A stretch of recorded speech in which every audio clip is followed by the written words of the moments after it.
Today's contemplation is called Tracing the Cross, and it's a very simple but powerful experience, and so you may want to wait until tonight when the house is quiet and the children are in bed and you've had your meal, and then find a quiet place that you can spend with Jesus.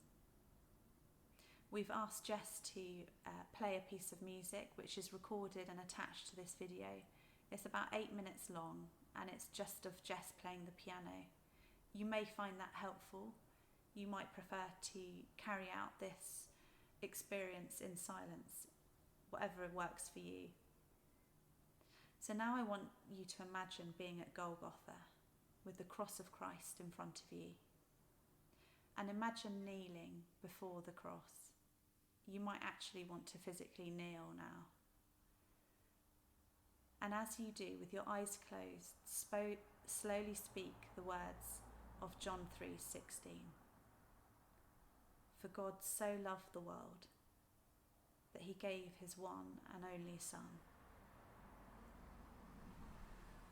And just allow the truth of those words to fill your room, to fill your heart and your mind. And then you'll begin to trace the cross. And with your hands, very, very slowly, much slower than I'm going to model now, you're going to trace the outline of the cross. And the reason why we do this slowly is that there are moments around the cross that will impact us. If you consider the foot of the cross, as you're tracing that bottom edge, you see the feet of Jesus. It might be that you stay in that place for several minutes before you can move on, really contemplating, gazing at his feet and allowing the Spirit to speak to you. And as you work your way up to where his hands are and his torso and his eyes, you might be drawn into a moment of confession, a moment of forgiveness, either receiving the forgiveness of Christ or forgiving somebody else. And I would encourage you at these points to do that out loud.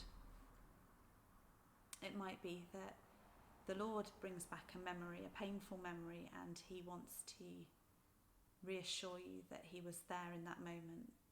If you don't know how to respond at any point in this exercise, then pray the prayer that I say very often, which is, Jesus, how should I respond now? So as you trace the cross and survey Jesus, allow these emotions to rise and be attentive to how you're feeling.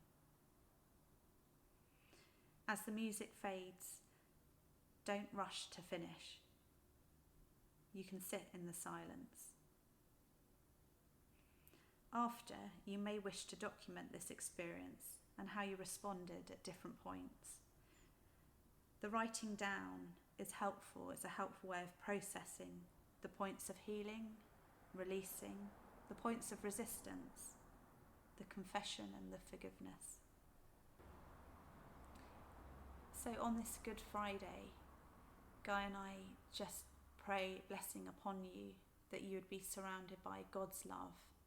And as you enter into this time of contemplation, that you would be surrounded by the spirit of grace and supplication, as it says in Zechariah, and that you'd be aware of the fountain that purifies and cleanses us of sin. We look forward to celebrating Jesus, our risen King, with you in just a few days.